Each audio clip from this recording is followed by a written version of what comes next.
Hi friends, मी Prajakta. Chat corner मध्ये आपल्या सगळ्यांचं स्वागत. खरं तर न्यूज चॅनल लावले किंवा न्यूजपेपर उघडले की आपल्याला एक तरी बातमी अशी पाहायलाच मिळते की ज्यामध्ये आपल्याला दिसतंय की रुग्णांनी डॉक्टरांना मारहाण केलेली आहे. मग त्यामध्ये खास करून निवासी डॉक्टरांचा प्रश्न देखील मांडला जातो. हे काही तुमच्यासाठी नवीन नाहीये, मात्र तुमच्यासाठी एक नवीन गोष्ट आणि खास करून या सगळ्या डॉक्टरांसाठी त्यांची बाजू मांडणारी एक गोष्ट आपल्या भेटीला येते. मी कोणाबद्दल बोलते अंदाज आलाच असेल. अंजली ही नवी मालिका आपल्या भेटीला येणार आहे आणि त्या अंजली या मालिकेमधून आपल्या सगळ्यांची आवडती अभिनेत्री जिने सध्या मध्ये फारच दुरावा आपल्याशी निर्माण केलेला होता, मात्र ती आता आपल्या भेटीला येणार आहे. सुरुची अडारकर आणि हर्ष लतकरी आज आपल्यासोबत आहेत चॅट कॉर्नरवर. तुमच्या दोघांचं खूप खूप स्वागत. Thank you so much. सुरुची खूप दुरावा झाला आणि आता नकोय हा दुरावा.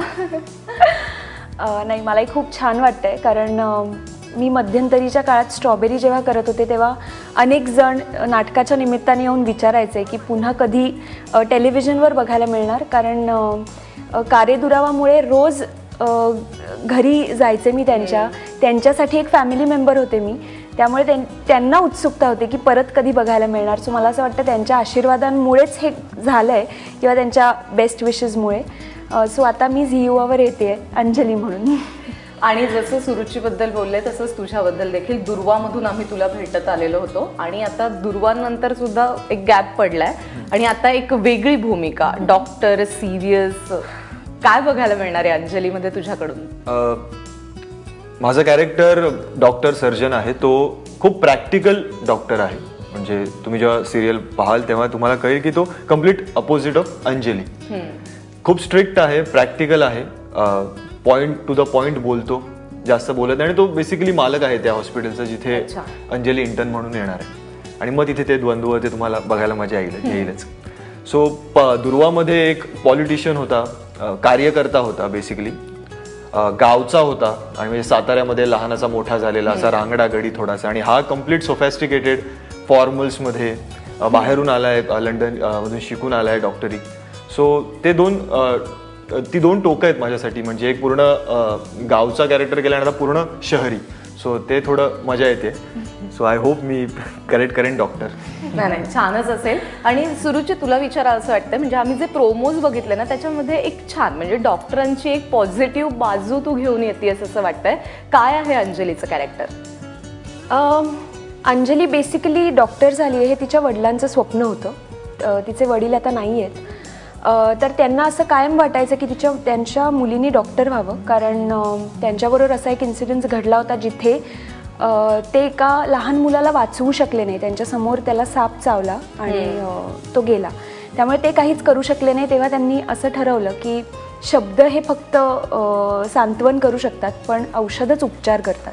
सो त्यासाठी माझ्या मुलीला मला डॉक्टर करायचं आहे. सो मग मी डॉक्टर होते आणि मला बेसिकली फक्त पेशंट्सला पेशंट म्हणून ट्रीट करण्याऐवजी मला असं वाटतं की एक माणुसकीचं नातंही असतं त्या पलीकडे, जे ती जपते, जे तिला जपायला आवडतं. त्यामुळे तसं तिचं कॅरेक्टर आहे की तिला सोशल वर्क करायचं आहे बेसिकली. म्हणजे पैसे कमवायचे नाही आहेत किंवा फक्त एक डॉक्टर आहे म्हणून मिरवायचं नाही आहे, तिला सोशल वर्क करायचं आहे. अगदी अपोजिट तुझं कॅरेक्टर आहे याचा, की तिला सोशल वर्क करायचं आहे आणि तुला एकदम असा एक कमर्शियल बिझनेस म्हणून तुला या व्यवसायाकडे बघायचं आहे. जी प्रत्येक वाक्य मी अपोजिट करून म्हणालो ना तर ते करेक्ट बसेल ते कॅरेक्टर. एक्झॅक्टली. म्हणजे तो कम्प्लीट प्रॅक्टिकल आहे. त्याला इमोशनल अटॅचमेंट नाहीये कुठल्याच पेशंट बरोबर. पेशंट हा दवाखान्यात किंवा हॉस्पिटलमध्ये बरा होण्यासाठी येतो, त्याची तो किंमत मोजतो आणि तो बरा होऊन जातो. ह्याच्या पलीकडे कुठलंही नातं नसावं त्या दोन व्यक्तींमध्ये, अशी त्याची धारणा आहे. प्लस त्याला इंडियातलं नंबर 1 हॉस्पिटल बांधायचंय, ज्यामध्ये कम्प्लीट 5 स्टार हॉटेल सारख्या पूर्ण सोयी असेल, सोफॅस्टिकेटेड असेल, कम्फर्ट्स, लक्झरीज कम्प्लीट. मग तो ह्याचा विचार नाही करत आहे की अरे पण ते सगळ्यांना परवडणार नाही. सो त्याचा कन्सर्नच नाहीये, ज्यांना परवडेल त्यांनी या. सो एवढा तो स्ट्रेट फॉरवर्ड आहे. त्याने ते ठरवलंय तर त्याला बाकी कोणाचं काही ऐकायचंच नाहीये. मग इव्हन वडिलांचंही ऐकायचं नाही. तुम्ही तुमचं करा, मी माझं करणार. सो एवढा तो कठोर म्हणू आपण. पण वडिलांचं म्हणजे जसं की ह्याचे वडील डॉक्टर आहेत, त्यांचं हॉस्पिटल आहे, त्यांचं आणि तुझं ट्युनिंग खूप छान जुळतंय ह्याच्यामध्ये असं कळलंय आम्हाला. आणि तिकडे देखील तुझे वडील जे करतात त्यांचं आणि तुझं नातं तसंही खूप छान आहे. सो त्याबद्दल काय सांगशील? ऑनस्क्रीन खूप छान आमचं जमतं असं दाखवलं त्यांनी. म्हणजे त्यांचं नाव डॉक्टर जनार्दन आहे ऑनस्क्रीन. आणि त्यांच्या मतांवर मी चालले किंवा मी त्यांचे लेक्चर्स ऐकूनच मी डॉक्टर झाले. किंवा माझ्यासाठी एक आपण म्हणतो की जे कोण काय म्हणू शकतो आपण त्याला, जो आयडॉल असतो तो ते आहेत. त्यामुळे मी त्यांच्यासारखं मला बनायचंय आणि मी त्यामुळे ते सगळं करते जे त्यांनी केलेलं आहे. त्यामुळे माझ्यासाठी देव आहेत ते आणि मी भक्ती करते त्यांची, असं ऑलमोस्ट आपण म्हणू शकतो. सो ते तसे आहेत. आणि त्यांच्याबरोबर राजन काका म्हणून जर का मला विचारशील तर आमचं खूप अप्रतिम ट्युनिंग आहे कारे दुरावामुळे. आणि मी त्यांना कायम म्हणायचे की काका मला तो वडिलांचा फील येतो तुमच्याकडे बघून, किंवा तुम्ही ज्या पद्धतीने बोलता ऑन स्क्रीन ऑफ स्क्रीन, मला कधीच त्यांच्यासमोर ग्लीज घ्यावं लागलं नाही. मला डोळ्यात पाणी आलं त्यांना बघून. माझ्या वडिलांसाठी माझे जे फिलिंग्स आहेत ते सेम माझे राजन काकांसाठी आहेत. त्यामुळे आम्ही त्याही नोटवर खूप छान आहे आमचं. आणि ते नॉनव्हेज खूप छान आणतात, त्यामुळे ते आमच्यासाठी टिफिन आणण्यापासून म्हणजे त्याही वेळेला ते आणायचे आणि आता सुद्धा आणतात. सो खूप धमाल येते. त्यामुळे कारे दुरावापासून अंजलीपर्यंतचा प्रवास दोघेही तुम्ही बरोबर आहात आणि एक वेगळं बाउंडिंग या निमित्ताने तुमच्या दोघांमध्ये देखील निर्माण होते. तू आज या टीममध्ये म्हणजे आता जसं सुरुची काम करते, सुरुचीचं आणि राजन काकांचं एक ट्युनिंग आहे, त्यांनी आधी काम केलेलं आहे, तसं तुझं या सेटवरती कोणाशी असं छान जुळून आलंय किंवा जुळतंय किंवा मजा येते यांच्याबरोबर काम करताना? सगळ्यांबरोबरच मजा येते तसं पाहायला गेलं तर. आणि राजन बिसेंबरोबर पहिल्यांदाच म्हणजे मी काम करतोय. आणि मी म्हणजे एक गोष्ट ही सांगू शकतो मी की मी मित्रांना सांगितलं की मी असं असं शो येतोय, तो मी करतोय. आणि कारण पहिल्या दुर्वामध्ये जी कास्टिंग होती, दुर्वा non for casting, Vinay Apte असतील, उदय टिकेकर होते, प्रसाद पंडित, अश्विनी एकबोटे, मुग्धा शाह, सगळे असे बडे बडे नाव. तर इथे पण मला लगेच अरे पण मग बाबा कोण आहेत म्हटलं, राजन भिसेकर. अरे तू वाटतो त्यांचा मुलगा? मग म्हटलं अरे हो म्हणजे पर्सनॅलिटी यार वाटतो. सो मी म्हटलं अरे यार दिस इज गुड. म्हणजे एक असो ना एक ऑडियन्स किंवा आपले फ्रेंड जे कधी खोटं नाही बोलत, सो त्यांच्याकडून त्याला म्हटलं यार गुड. आणि सेटवर तर म्हणजे धमालच येते. आम्ही फक्त ते सीन मध्ये थोडस एकमेकांवर पण बाकी इट्स गुड, इट्स फन. खरं तर हर्षद आणि सुरुचीशी बोलायचं आहे ते फक्त अंजलीच्या निमित्ताने नाही, तर त्यांनी मधल्या काळामध्ये काय काय केलेलं आहे आणि आपल्याला या व्यतिरिक्त ते कुठल्या कुठल्या गोष्टींमध्ये पाहायला मिळतात याबद्दलही बोलणार आहोत. एक छोटासा ब्रेक घेऊयात, पाहत रहा चॅट कॉर्नर.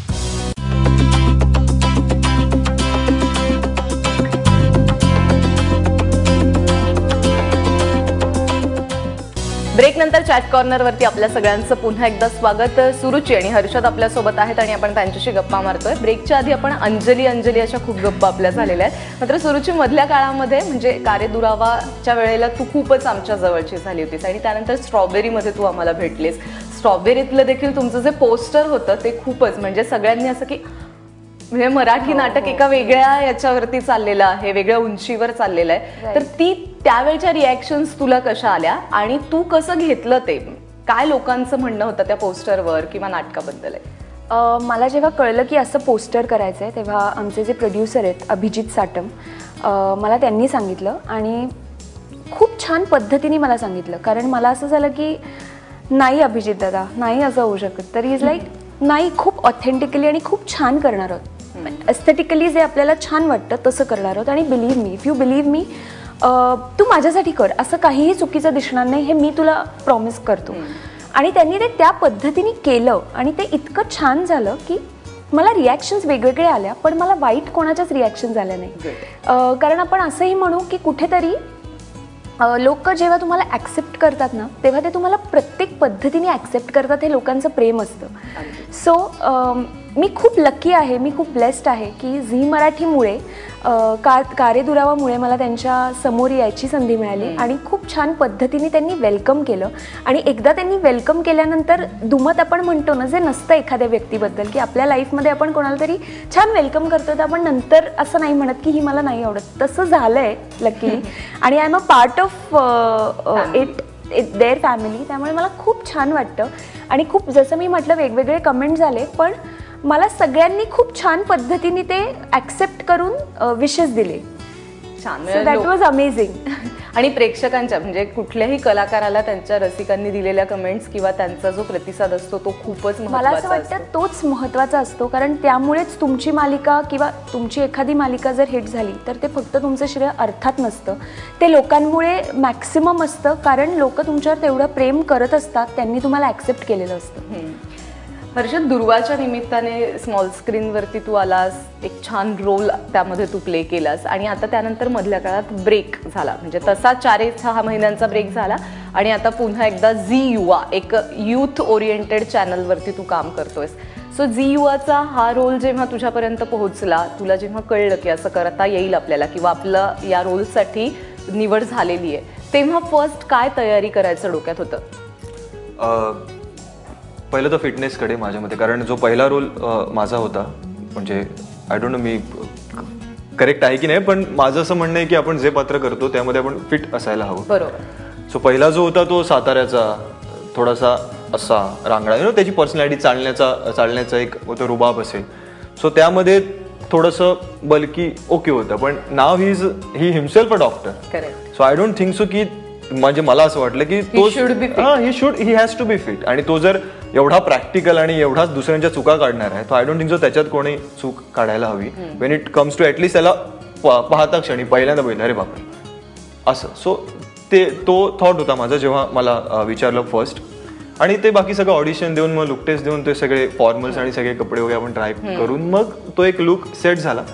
सो नाऊ आता ते मेडिकल टर्म्स आणि त्याचा अभ्यास थोडासा हिला माहिती आहे काय होतं सेटवर, बिकॉज त्या टर्म्स खरोखरच डिफिकल्ट असतात डॉक्टर्स ज्या यूज करतात. करायला लागतं त्याचं काही पाठांतर शिवाय काय पर्याय दुसरा. पाठांतर करत असतात तेवढी स्लिप घेऊन एक असं वाक्य, औषधांची 2-3 वाक्य येतात, वाक्यांचा काही प्रॉब्लेम नसतो, आपण ते एक सवय झाली असते कलोकल करून बोलतो, पण जेव्हा ती एखादी टर्म येते मध्ये आणि ती अशी 2-3 अक्षरांची नसते मेडिकल टर्म, 2 ओळींची टर्म आली होती, म्हणजे हे औषधं मला विचारलं जातं काय प्रिस्क्राईब करशील, म्हटल्यानंतर 4 का 5 औषधं मी फक्त ती पाठ करत होते मी तेवढीच. कारण काय होतं माहितीये, it is a big responsibility. म्हणजे आमचं जसं आधी पण इनिशियली आमचं बोलणं झालं की आपण एक नेहमीसारखा शो नाही करत होत, आपण जरा असा शो करतोय जिथे आपण कोणाला तरी रिप्रेझेंट करणार आहोत. करेक्ट. सो जेव्हा आपण रिप्रेझेंट करतो तेव्हा खूप मोठी रिस्पॉन्सिबिलिटी, खूप मोठी जबाबदारी असते जी आपण गृहीत नाही धरू शकत. अगदी बरोबर. आणि लोक बघताना सुद्धा त्यांना हे खूप जवळचं वाटलं पाहिजे की हो डॉक्टर्स असे पण आहेत जे आपण डॉक्टर्सना रिप्रेझेंट करतोय. मी जसं सुरुवातीला म्हटलं तसं की असंच खूप वेळेला चित्रित होतं की डॉक्टर्स कशा पद्धतीने वागतात पेशंट्सची, किंवा मग एखादा रुग्ण गेल्यानंतर ती एकदम स्वाभाविक प्रतिक्रिया असते नातेवाईकांची की ते पहिल्यांदा डॉक्टरला ब्लेम करतात, पण जेव्हा एखादा रुग्ण वाचतो तेव्हा देखील मग अगदी त्या डॉक्टरला साष्टांग दंडवत घालेपर्यंत लोकांच्या भावना त्या पद्धतीने म्हणजे चांगल्या पद्धतीनेही तीव्र होतात. त्यामुळे आणि तुमचे प्रोमो बघितल्यानंतर तर सगळ्या डॉक्टर्सना खूप अपेक्षा आहे तुमच्याकडून की खूप एक चांगलं पॉझिटिव्ह ह्याच्यामध्ये चित्र डॉक्टरांचं पाहायला मिळणार आहे. प्रोडक्शन हाऊस देखील तितकंच इम्पॉर्टंट आहे आणि संजय जाधव यांचं प्रोडक्शन हाऊस आहे. सो काय म्हणजे वेगळेपणा काय जाणवतो त्यांच्याबरोबर काम करताना? खूप एनर्जी आणि खूप पॉझिटिव्हिटी, म्हणजे खूप गरजेची असते ती ॲक्टरसाठी किंवा जनरल सेटवरच्या सगळ्या माणसांसाठी, कारण आपण घरापेक्षा जास्त तिथेच असतो, आपण दिवसभर असतो. त्यामुळे एकतर हॉस्पिटलचं शूटिंग करणं इज नॉट इझी. त्याचं कारण असं की बऱ्याच केसेस दाखवल्या जातात जिथे कोणीतरी मरतंय, कोणीतरी आपल्या हातून जातंय. सो एक कम्प्लीट एनर्जी जी ड्रेन होते ती आम्हाला जाणवते की आम्ही सकाळपासून जेव्हा शूटिंग सुरू करतो तेव्हा एक एनर्जी लेवल असते आणि संध्याकाळी बाय द टाईम जशी संध्याकाळ होते कुठेतरी डाऊन व्हायला लागलेली असते, कारण आमचा इनिशियलीच आत्ता एक सीन झाला एक पेशंट जातो म्हणून. तर मला तेव्हा असं होतं की हॉस्पिटल्समध्ये जिथे ॲक्च्युली डॉक्टर काम करत असतात तिथे लोकांना माहिती नसतं की काय कॉम्प्लिकेशन्स आहेत, काय प्रॉब्लेम्स आहेत जे डॉक्टर्स फेस करत असतात. आणि त्यामुळे एखादी व्यक्ती गेली की त्यांना ब्लेम करणं खूप सहज होतं की अरे या डॉक्टरमुळे गेली, पण ते तसं नसतं, खूप कॉम्प्लिकेशन्स असतात. सो या सगळ्या गोष्टी आता खूप जवळून बघायला मिळतात. त्यामुळे ते सीन्स करत असताना आमची एनर्जी खूप ड्रेन होते, पण बाय द टाईम म्हणजे संध्याकाळ होते आमचं असं होतं की आता काय पुढे काय. पण नाही, ते जेव्हा सेटवर असतात तेव्हा आम्ही खूप एनर्जेटिक असतो, आम्ही खूप लाईव्हली असतो, खूप पॉझिटिव्ह असतो, कारण त्यांच्यातनं एक वेगळा उत्साह आहे. जो जनरल प्रत्येकात बघायला मिळत नाही. आणि मला नेहमी असा प्रश्न पडतो की इतका उत्साह, इतकी एनर्जी असणाऱ्या माणसांबद्दल मला एक खूप छान रिस्पेक्ट आहे. मला असं वाटतं की वाव, हे असं असलं पाहिजे, हे असं झालं पाहिजे आपल्याकडून पण. नाही खरं आहे, कारण जेव्हा मला ऑडिशनसाठी बोलवलं होतं तेव्हा कुठलं प्रोडक्शन वगैरे आपण विचारतो, तर ड्रीमिंग 24/7, तर म्हटलं अच्छा ओके. म्हणजे किंवा मला असं वाटतं की प्रत्येक आर्टिस्टला या प्रोडक्शन बरोबर काम करण्याची इच्छा प्रत्येकाचीच असेल. सो आय थॉट की yes I will come for the audition वगैरे दिलं. तिथेच मी संजय जाधव सरांना भेटलो. पण खरोखर जसं ही म्हणाली positive, at the same time मला अजून एक गोष्ट ऍड करायची आहे, जेन्युइन. यु नो, कारण आपण जे काम करतोय ते खरोखर खरं वाटावं, हे ऍक्टरचं काम आहे की आपण खोटं असतं आणि आपण ते खरं करतो. पण तो जो सेट असेल किंवा मग प्रत्येक जणचा स्पॉट बॉय असो किंवा प्रोड्युसर असो किंवा कोणी आर्टिस्ट, डिरेक्टर वगैरे, टेक्निशियन, जेन्युइन लोक असतील तर तो प्रोडक्ट खरोखरच जेन्युइन होतो. हा माझा एक्सपिरियन्स आहे दुर्वाचा, to be honest. So Sanjay Jadhav, Deepak Rane, Harshada Khanwilkar ma'am, these people are genuine, which I feel.